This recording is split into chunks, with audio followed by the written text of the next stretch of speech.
thousands of truck drivers got the same phone call on the same day. Bring your truck back. Don't bother finishing the route. Within 24 hours, one of the biggest trucking companies in American history simply stopped existing.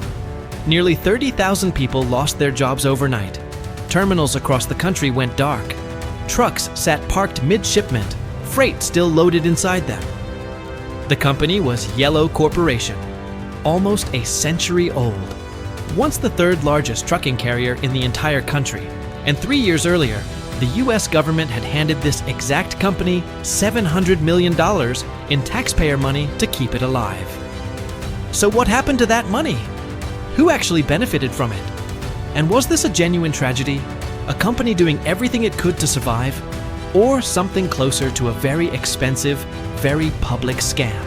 In this video, we're going to walk through exactly how a 100-year-old American company took $750 million in public funds and still collapsed within 3 years, where the blame actually lands, and what's still unfolding in courtrooms right now, in 2026, years after the truck stopped running.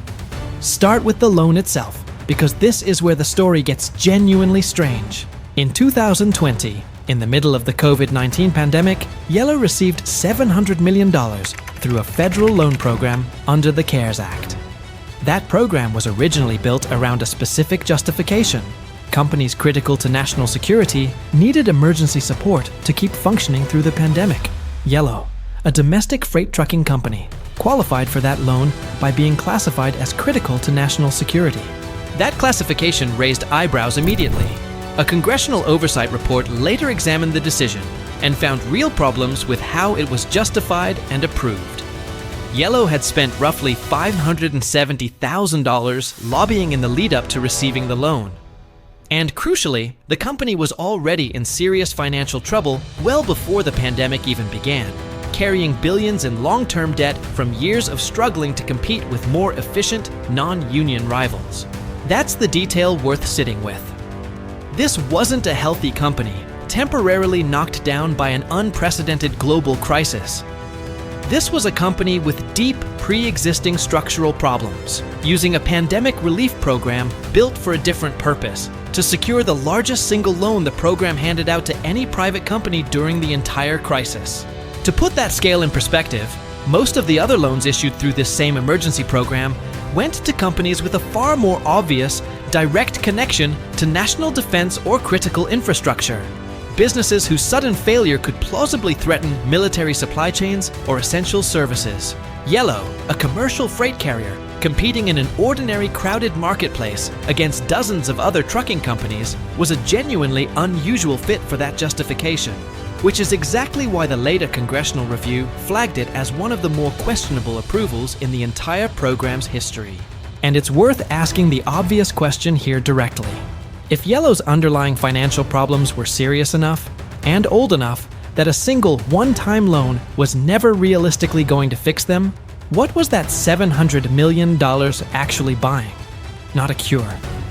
At best, it bought time, a window during which the same competitive pressures that had been squeezing Yellow for years kept squeezing it anyway, just slightly more slowly than they would have without the loan. Understanding that distinction, a rescue versus a delay, is the key to everything that happens in the rest of this story. Yellow's leadership had a plan for the $700 million, at least on paper. The company wanted to consolidate its various regional trucking brands, YRC Freight, Holland, New Penn, Redaway, into a single, modernized operating structure, a project internally branded One Yellow. The pitch was straightforward. Combine overlapping regional networks, cut costs, compete more effectively against non-union rivals who'd been steadily eating into Yellow's market share for years. That plan required real changes to how drivers worked, including new rules about loading and unloading freight directly at docks, and changes to where drivers could be assigned. Yellow's roughly 22,000 union employees were represented by the International Brotherhood of Teamsters, and the union pushed back hard, refusing to approve the restructuring without renegotiating parts of the existing labor contract first. Here's where the public blame game turned genuinely ugly. Yellow's CEO, Darren Hawkins, said publicly that the Teamsters had prevented the company from modernizing, using the phrase that the union was literally driving our company out of business. Yellow's legal team went further, filing a lawsuit against the Teamsters for more than $137 million, accusing the union of deliberately blocking the restructuring plan and causing the company's collapse. The Teamsters rejected that framing entirely. Union President Sean O'Brien placed the blame squarely on Yellow's own executives, describing the company's leadership in blunt terms as a dysfunctional, greedy C-suite that had squandered thousands of dollars in cash and was now, in his words, trying to pin its own corporate incompetence on working people. Both of those accounts can't be fully true at the same time, and it's worth being honest about what the actual record shows, rather than picking a side based on which quote sounds more satisfying. What's documented, independent of either side's spin, is this. Yellow's underlying debt problems predated this specific labor dispute by years. The company had been financially fragile since well before COVID, squeezed by competitors operating without the higher labor costs that came with Yellow's unionized workforce. The $700 million loan didn't fix that underlying structural weakness. It bought time, roughly 3 years of it, before the same pressures that had been building for a decade caught up with the company anyway. That's the uncomfortable middle ground in this story. The Teamsters' refusal to approve the restructuring plan may well have accelerated the collapse. But blaming the union entirely ignores that Yellow was already carrying the kind of debt load that made survival difficult even before the labor dispute became the public flashpoint everyone remembers. And here's the detail that turns this from a sad business story into something that looks a lot more like a scam. As Yellow was suing its own union for causing its economic ruin, the company was simultaneously repaying that $700 million federal loan, using proceeds from selling off its own terminals and roughly 12,000 trucks. In other words, the physical infrastructure that could have kept the company running and kept 30,000 people employed got sold off specifically to repay the government loan that was supposed to prevent exactly that outcome in the first place. Sit with the sequence of events for a moment, because the order matters. The company collapses. 30,000 people lose their jobs immediately, with almost no advance warning. And then, only after the workforce has already been let go, and the business has already ceased operating. The terminals and trucks get auctioned off, piece by piece, with the proceeds flowing toward repaying the government loan rather than toward severance, toward extended benefits, or toward any kind of transition support for the employees who just lost their livelihoods overnight. The company's physical assets outlived its workforce's job security by months, sold to satisfy a creditor, not to protect the people who'd kept those trucks running for years. That sequencing is exactly why so many people close to this story, not just the Teamsters leadership quoted publicly, but independent labor economists and bankruptcy analysts who've reviewed the case since, describe it less as a straightforward business failure and more as a company managing its own decline in a way that protected specific financial obligations, the federal loan chief among them, ahead of the workforce that had spent decades building the business in the first place.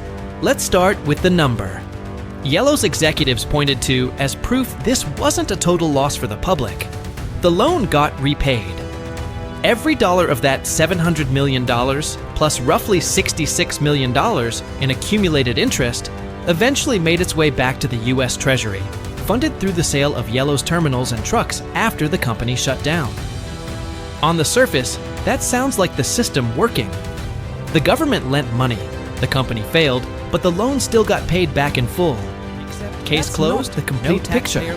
And this is exactly the kind of detail that separates a headline from the actual story underneath it. As part of the original loan agreement, the U.S. Treasury also received nearly 16 million shares of Yellow stock, roughly 30% ownership of the entire company, as collateral. At the time the deal was signed, that equity stake was framed as potential additional upside for taxpayers if Yellow succeeded. Once the company collapsed, that 30% stake in a bankrupt trucking company became worth a small fraction of its original value, reported at around $72 million, a steep loss on paper compared to what that ownership stake was originally expected to represent. So the loan itself got repaid, but the equity stake taxpayers were given as extra protection lost the vast majority of its value the moment the company it was tied to went out of business.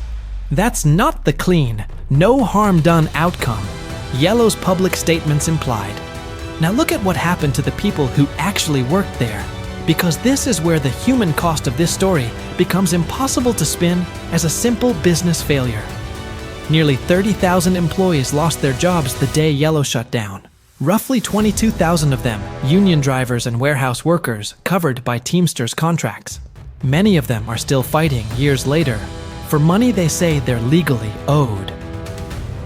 Under the WARN Act, a federal law requiring companies to give advance notice before mass layoffs, workers who don't receive that notice are entitled to back pay. Yellow gave its employees almost no warning at all. That WARN Act claim is still working its way through bankruptcy court as of 2026, with some attorneys following the case suggesting affected workers could see their first payments before the end of this year, 3 years after they lost their jobs. Then there's the pension fight, which is arguably the largest single piece of unfinished business in this entire collapse. Yellow had participated in numerous multi-employer pension plans throughout its history. When the company shut down, that triggered enormous withdrawal liability claims. The original demands from pension funds totaled roughly $7.4 billion. In April 2026, a federal bankruptcy court approved a significantly reduced settlement, around $1.44 billion, resolving most, though not all, of those pension claims after years of complex litigation that stretched all the way up through federal appeals courts. Do the math on that gap. Pension funds representing thousands of retired and current workers were originally owed something in the range of $7.4 billion. They're set to actually recover a small fraction of that, roughly $1.144 billion, through a bankruptcy court settlement process that took nearly 3 full years to resolve. That's the real cost of this collapse, spread across 3 different groups. Taxpayers lost most of the value of their equity stake, even though the loan itself got repaid. Workers waited years for legally required back pay they still haven't fully received. And pension funds, representing the retirement security of thousands of current and former Yellow employees, settled for a fraction of what they were originally owed. It's worth pausing on who these pension claims actually represent, because $7.4 billion in withdrawal liability can sound like an abstract accounting figure until you remember what it's standing in for.